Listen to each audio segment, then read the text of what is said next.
I was standing beside my husband's casket when my daughter-in-law leaned in close, brushed something off my coat with 2 fingers, and whispered, "He left you with nothing." I didn't move. I didn't wipe it away.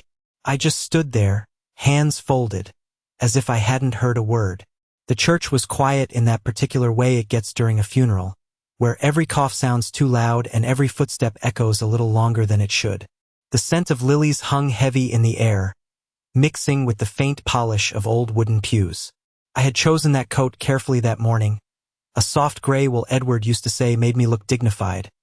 The kind of coat you wear when you want to hold yourself together in front of a room full of people who are watching to see if you fall apart. Vanessa stepped back as if nothing had happened, her expression composed, almost bored, like she had simply adjusted a wrinkle. When I finally turned my head, she was already walking away, heels clicking softly against the marble floor, her hand slipping into my son Daniel's arm. He didn't look at me, not once. I watched them stand together near the front, greeting guests, accepting condolences as if they were the ones who had lost something irreplaceable. As if I were just another distant relative who had shown up out of obligation. No one asked if I needed to sit down. No one touched my shoulder. A few people offered polite smiles, the kind you give a stranger in a waiting room, brief and careful, as though getting too close might involve them in something uncomfortable. I kept my posture straight, my chin level the way Edward had always admired. "You never let the world see you bend," he used to tell me, half teasing, half proud. I held on to that now, even as the silence around me grew heavier. From across the room, I noticed Mr. Bennett, Edward's attorney, standing near one of the tall windows. He wasn't speaking. He wasn't moving much at all, actually, just watching. His gaze shifted from Vanessa to me, then back again, and there was something in his expression I couldn't quite name. Not sympathy, not exactly concern. Something sharper. Something that didn't belong in a room like this. Vanessa laughed softly at something a guest said, tilting. Her head in that practiced way of hers, warm on the surface, distant underneath. She carried herself like someone who had already stepped into a new role, as if the story had moved on and I simply hadn't realized it yet. I lowered my eyes for a moment, looking at the faint mark on my coat, still visible if you knew where to look. I left it there. I wanted to remember exactly how it felt, because grief I understood. I had prepared myself for that. But this was something else entirely. And as I stood there, listening to the quiet murmur of voices and the distant hum of traffic outside, one thought settled in my mind with a calm I didn't expect. If she believed I had nothing, then she believed I was already gone. The service moved forward in slow, measured steps, like time itself had decided to be careful around grief. But I noticed how easily everything continued without me, how smoothly people shifted around my absence even while I stood right there among them. The pastor spoke in a steady, practiced tone about legacy and love, about the kind of man Edward had been, and I listened to every word as if I were collecting proof that he had existed beyond this moment, beyond the quiet dismissal I had just been handed. When the choir began to sing, soft and restrained, I glanced toward Daniel again, hoping for something small, a glance, a flicker of recognition, anything that might remind me that I was still his mother. But he kept his eyes forward, his hand resting lightly over Vanessa's as if that was where his place had always been. It was a subtle thing, the way people arranged themselves, the way conversations curved away from me before they fully formed. But it was there, undeniable, like a draft you cannot see but can feel against your skin. I had spent decades in rooms like this, organizing, hosting, remembering every detail that made a family feel like a family. And now I stood in the same kind of room and realized I had been quietly rewritten out of it.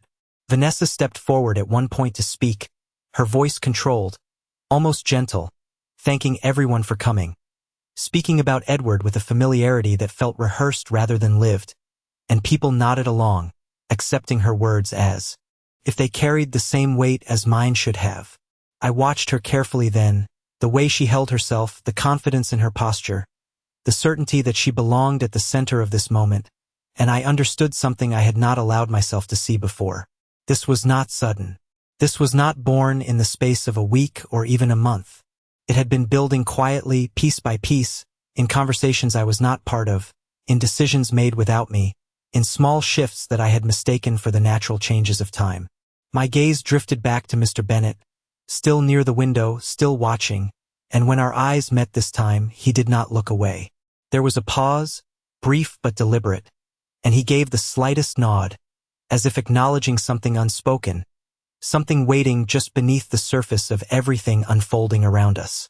I did not respond, but I felt it, that quiet recognition, and it settled into me differently than the rest of the room had. When the service ended and people began to rise, the soft scrape of shoes against the floor filling the space, I remained still for a moment longer, letting the movement happen without me, letting them pass by, their murmured condolences brushing past like distant echoes. Someone touched Vanessa's arm, guiding her toward the exit as though she were the one who needed support, and Daniel followed closely beside her, his attention fixed entirely in her direction. No one reached for me. No one asked if I was ready. I took a breath, slow and steady, and adjusted the sleeve of my coat, the fabric still carrying that faint mark I had chosen not to remove. It was not about the gesture anymore. It was about what it revealed. And as I finally stepped forward, joining the quiet procession moving toward the doors, I realized that whatever story they believed they were telling about me, it was one I had not agreed to, and for the first time since that whisper, I began to wonder not what I had lost, but what they were so certain I would never claim. The reception hall felt brighter than the church, but not warmer. The kind of brightness that comes from polished floors and carefully arranged tables rather than anything real, and I stepped inside with the same quiet awareness that had followed me since the service ended, noticing how conversations softened when I passed, how smiles appeared just a second too late to feel genuine. Someone handed Vanessa a glass of water, another guest leaned in close to speak to her, and she responded with that same composed ease, as if she had been preparing for this moment long before today arrived. Daniel stayed close beside her, his posture relaxed in a way I had not seen in weeks, and I realized that whatever weight he had been carrying, it was not the same as mine. I moved toward a chair near the edge of the room, not because anyone suggested it, but because it was the only place left that did not feel claimed, and from there I could see everything without being part of it. A few relatives approached me, offering brief condolences, their voices polite, careful, already moving on before I could respond, and I nodded in return, keeping my words measured, my tone steady, as if I were speaking through a layer of glass. It was not their indifference that unsettled me. It was the pattern, the way everything seemed arranged around a version of reality I had not agreed to. I watched as Vanessa spoke quietly with Mr. Bennet near one of the tall columns, her head tilted slightly, her expression attentive, and I saw the moment his posture changed, subtle but unmistakable, as if something she said did not sit quite right. He did not interrupt her, did not challenge her, but when she finished, he did not respond immediately either, and that pause lingered longer than it should have. Vanessa smiled, a small, controlled curve of her lips, then turned away as if the conversation had gone exactly as planned. Mr. Bennet remained where he was, his gaze drifting briefly in my direction before he looked down at the folder in his hands. I followed that movement, noticing the way his fingers tightened slightly along the edge, not enough for anyone else to see, but enough for me. Edward had always said that the truth rarely announces itself loudly. It shows up in hesitation, in silence, in the things people choose not to say. I sat there, my hands resting calmly in my lap, replaying the morning in my mind, the whisper, the certainty in Vanessa's voice, the absence of any acknowledgement from Daniel, and I began to place each piece where it belonged. This was not about grief. It was not about confusion or oversight. It was something structured, something decided. The realization did not come with anger, not yet, but with a quiet clarity that settled deeper with each passing minute. Across the room, Vanessa laughed softly again, accepting another expression of sympathy, and for the first time, I noticed what was missing from her performance. There was no uncertainty. No hesitation. Only confidence, as if she already knew how everything would unfold from here. I lowered my gaze once more, adjusting the cuff of my sleeve, feeling the weight of the moment shift ever so slightly, and a single thought formed with a calm that surprised me. If she was so certain of the ending, then she must believe the story had already been written. And that meant somewhere, in a place she did not expect me to look, the truth was already waiting. The room had begun to thin out by the time I stood again, chairs shifting back into place, half-finished conversations dissolving into quiet goodbyes, and I moved through it slowly, not because I needed time, but because I wanted to see what remained when people stopped performing. Vanessa was near the exit now, thanking guests with a practiced softness, her hand resting lightly on Daniel's arm as though guiding him without effort, and I watched the way he leaned toward her, not out of affection, but out of habit, the kind that forms when one voice is heard more often than another. I passed by a small table where a few personal items had been arranged, framed photographs of Edward at different stages of his life, a fishing trip from years ago, a holiday dinner where everyone had been seated close together, and I paused there not to mourn but to remember clearly. In those photographs, I could see the life we had built, not perfectly, but honestly, every decision shared, every plan discussed, every step taken side by side. Edward had never been careless with words, especially not when it came to the future. He had spoken of it often, not in grand declarations, but in quiet assurances, the kind that settle into you over time until they become part of how you understand the world. Everything is taken care of, he would say, usually when we were reviewing bills at the kitchen table or planning the next year. You will not have to worry. I had never questioned what he meant, not because I did not care, but because I trusted the consistency of his actions more than any document. And yet now, standing in a room where I had just been told I had nothing, I felt that trust shift, not away from him, but toward something I had overlooked. Details, structure, the things he would have put in place without making a show of it. I turned slightly and noticed Mr. Bennett again, this time closer, speaking with one of the staff members in a low voice, his expression composed but distant, as if part of his attention was elsewhere. When he finished, he glanced up and saw me, and for a brief moment, there was no professional distance in his face, only recognition, as though he understood exactly where my thoughts had gone. He did not approach me, not yet, but he did not look away either, and that was enough. Vanessa's voice carried lightly across the room, calling Daniel toward the door, already moving forward, already deciding the next step without pause, and I realized how natural it had become for her to lead, for him to follow, for me to be excluded from the space where decisions were made. It was not loud. It was not obvious. But it was complete. I adjusted my coat once more, smoothing the fabric with deliberate care, and let my gaze move across the room one last time, taking in what was left behind, the empty chairs, the fading conversations, the carefully arranged memories that now felt slightly out of place. This was where they believed the story ended. This was where they expected me to step back, to accept what had been said, to disappear quietly into whatever space they had decided was appropriate for me. But as I walked toward the exit, my pace steady, my posture unchanged, I felt something settle into place with a clarity that had been building since that first whisper. Edward had never left things unfinished. And if there was something I had not yet seen, something they were so certain did not exist, then it was not because it was not there. It was because they believed I would never think to look for it. By the time I stepped outside, the late afternoon light had begun to soften, casting long shadows across the church steps, and for a moment I simply stood there, feeling the air settle around me, quieter than the room I had just left, but clearer in a way that allowed my thoughts to arrange themselves without interruption. Cars were pulling away one by one, doors closing with muted finality, and I watched as Vanessa and Daniel walked ahead of me toward their vehicle, her hand resting lightly on his arm again, guiding him forward without needing to say a word. He opened the passenger door for her, something he used to do for me when he was younger, and I noticed how natural it looked now, how easily roles can shift when no one questions the change. They did not turn back. They did not check if I was coming. The distance between us was not measured in steps anymore, but in something far more deliberate. I descended the steps slowly, each movement steady, controlled, not because I was weak, but because I was thinking. Edward had always believed in preparation, in quiet planning that did not draw attention to itself. He never liked unnecessary displays, never felt the need to explain every decision out loud.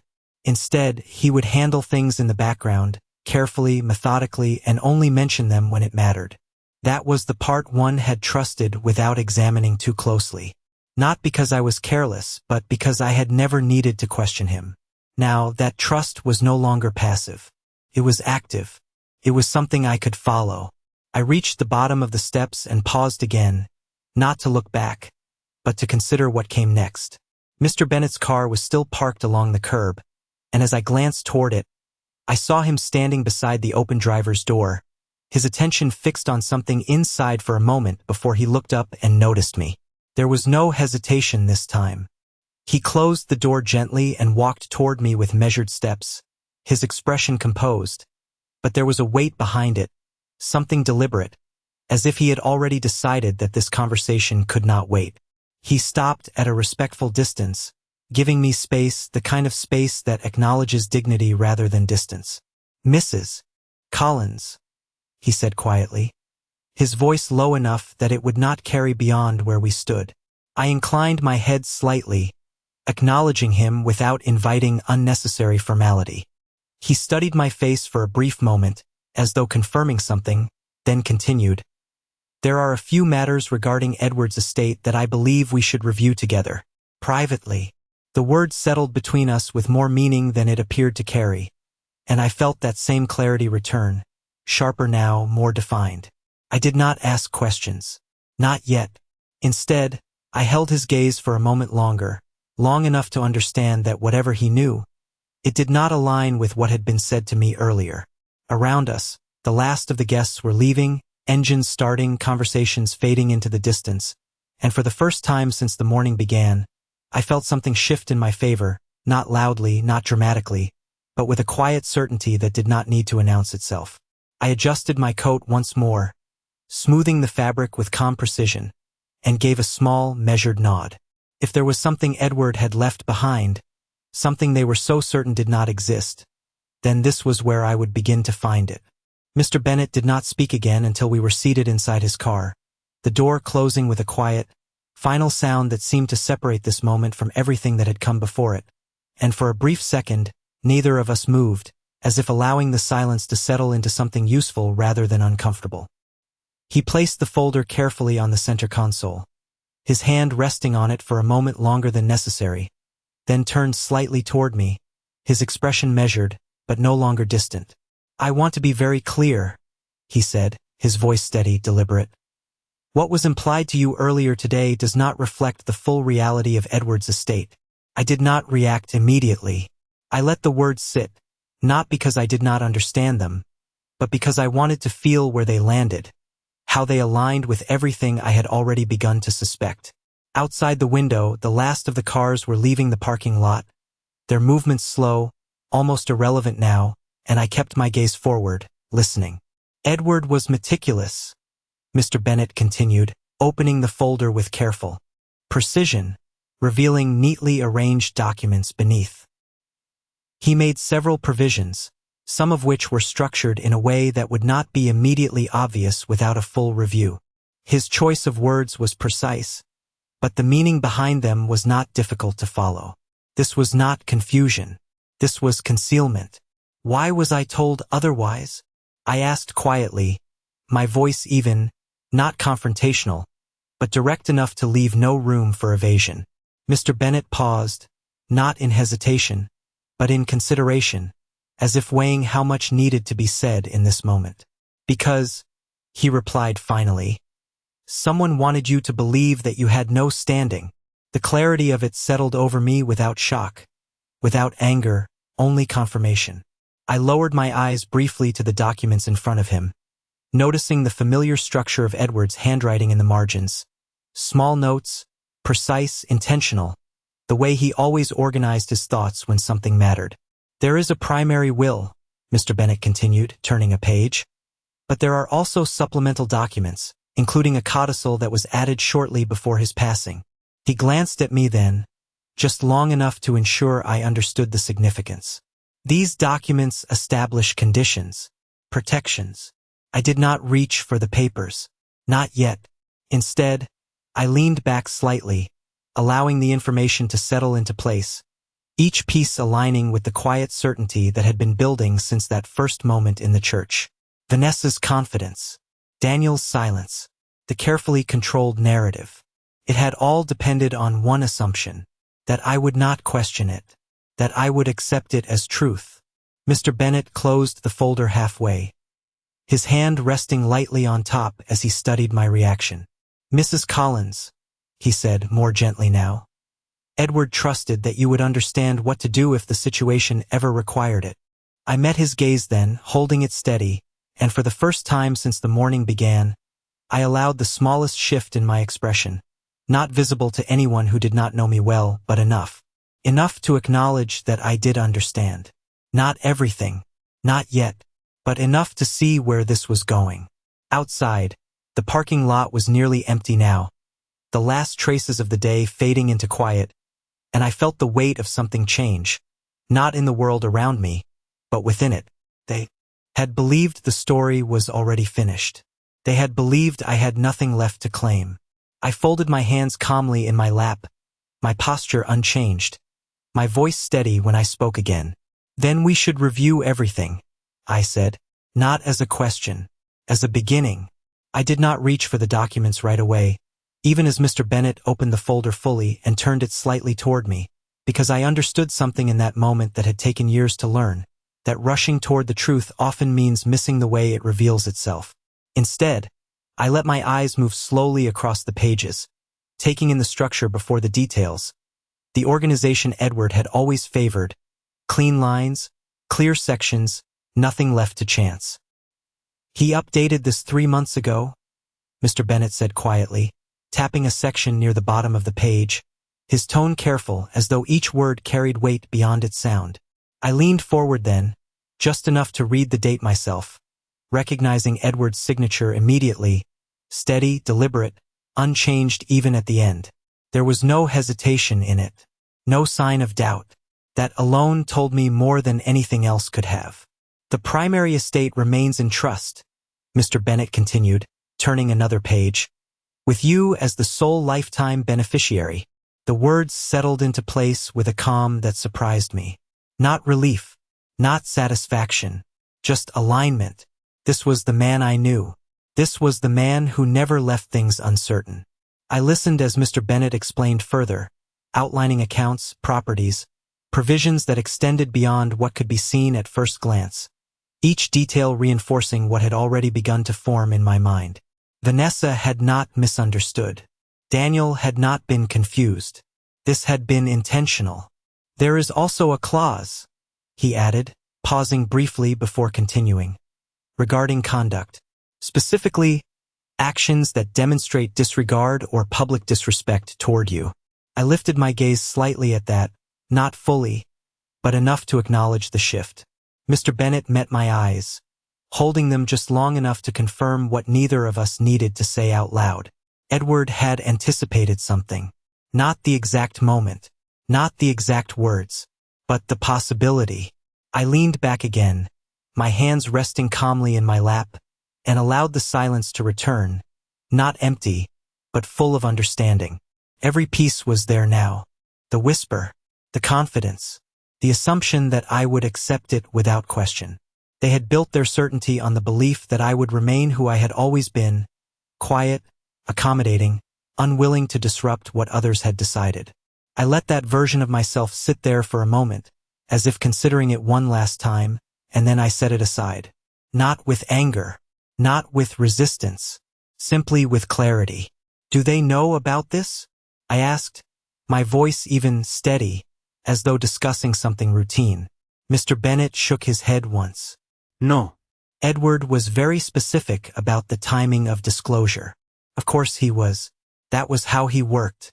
Not reactive. Strategic.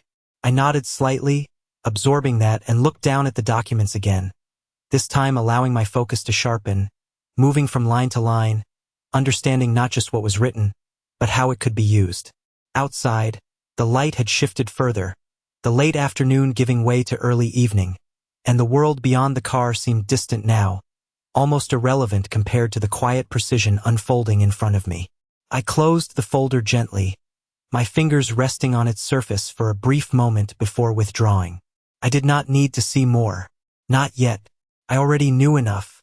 They had believed I was standing at the end of something, that everything had already been decided. But as I sat there, my posture unchanged, my expression calm, I understood that I was not at the end. I was at the beginning of something they had never prepared for. And this time I would not step aside. I did not ask Mr. Bennet to drive me home right away, and he did not offer, which told me he understood more than he needed to say. So instead we sat there for another moment in that quiet space where decisions begin to take shape, and I turned my gaze toward the window, watching the last trace of daylight stretch across the empty parking lot, thinking not about what had happened, but about what they expected to happen next. Vanessa would assume I was going home to sit with my grief, to sort through old photographs, to call distant relatives and repeat the same careful sentences about loss and memory. Daniel would follow her lead, as he always had, convincing himself that whatever had been said was necessary, practical, easier this way. They would not be thinking about me in any meaningful sense. Not tonight. Not yet. That was the advantage. I shifted slightly in my seat, the fabric of my coat settling around me, still carrying that faint mark I had chosen not to remove, and I understood that it no longer represented what had been done to me, but what had been revealed. "Do not inform them," I said quietly, my voice steady, not raised, not softened, simply clear. Mr. Bennet gave a small nod, as if he had been expecting that answer. "Of course," he replied. "We will proceed exactly as Edward instructed." I let that settle, then added, "And we will not correct them either." That gave him pause, not in disagreement, but in recognition of the direction I was choosing. He studied me for a moment, then inclined his head slightly. "Understood." Outside, a car passed slowly along the street, its headlights beginning to glow in the dimming light, and I watched it disappear before speaking again. "When is the formal reading scheduled?" I asked. 3 days from now," he answered. "At the office." 3 days. Enough time for certainty to grow. Enough time for assumptions to settle into something they would not question. I nodded once, accepting that, and placed my hands calmly in my lap. "Then we will let them believe what they believe," I said. There was no need to explain further. The structure was already there. Silence. Observation. Timing. Edward had taught me that much without ever needing to say it directly. Mr. Bennet closed the folder carefully, securing it as though it contained something far more valuable than paper, and I noticed the way his movements had changed, no longer cautious, but aligned, as if he had stepped into the role he had been prepared for all along. "I will make the necessary arrangements," he said. I inclined my head slightly in acknowledgement, then reached for the door handle, not in haste, but with intention. The air outside felt cooler now, the evening settling in fully, and I stepped out onto the pavement with the same measured composure I had carried throughout the day. Nothing about my posture had changed. Nothing about my expression had shifted in any visible way. And yet everything was different. I began to walk toward my car, the quiet of the street wrapping around me, and for the first time since the morning began, I allowed myself to think not about what I had lost, but about what I had been given. Not money, not property, but something far more precise. Time. Time to watch. Time to let them speak freely. Time to let them confirm exactly who they believed I was. I opened my car door and paused for just a moment, my hand resting lightly on the frame, and a single thought settled into place with absolute clarity. They had mistaken silence for weakness, and in 3 days they would understand the difference. 3 days passed exactly as I expected they would. Quietly, predictably, each hour reinforcing the version of reality Vanessa had so confidently set into motion. And when I walked into Mr. Bennet's office that morning, I carried none of the hesitation they were counting on, only the same calm composure I had worn since the moment everything began to reveal itself. The room was already arranged, chairs set neatly around the polished table, documents prepared with careful precision, and Vanessa was seated beside Daniel, her posture relaxed, her expression composed in that familiar way that suggested certainty rather than curiosity. She glanced at me briefly when I entered, her eyes moving over me with a faint, unreadable smile, as though she were acknowledging something already decided. Daniel shifted slightly in his chair, his gaze flickering toward me for just a second before returning to the table, his hands folded together as if rehearsing stillness. I took my seat without a word, placing my hands calmly in front of me, my movements unhurried, controlled, giving nothing away that had not already been assumed. Mr. Bennet entered a moment later, closing the door behind him with a quiet finality that seemed to settle over the room like a boundary, separating what they believed from what was about to be clarified. He greeted each of us with the same measured tone, then took his place at the head of the table, opening the folder with deliberate care. Vanessa leaned back slightly, crossing one leg over the other, her attention fixed not on the documents, but on Mr. Bennet himself, as though she expected confirmation rather than information. "We are here to review the estate of Edward Collins," Mr. Bennet began, his voice steady, neutral, giving no indication of direction. Vanessa's expression did not change, but there was a subtle shift in her posture, a quiet readiness, as if waiting for a familiar outcome to unfold. "As outlined in the primary will," he continued, turning the first page, "the estate is structured through a trust arrangement." Daniel nodded faintly, as though this aligned with what he had already been told, and Vanessa's lips curved slightly, almost imperceptibly, her confidence undisturbed. Mr. Bennet paused then, just long enough for the room to settle into its assumptions, before continuing. "Margaret Collins is designated as the sole lifetime beneficiary of this trust." The words landed without force, without emphasis, but the effect was immediate. Vanessa's posture stiffened, the ease in her expression faltering for the first time, while Daniel's head lifted slightly, his gaze shifting toward Mr. Bennet with a flicker of confusion that had not been there before. I did not move. I did not look at them.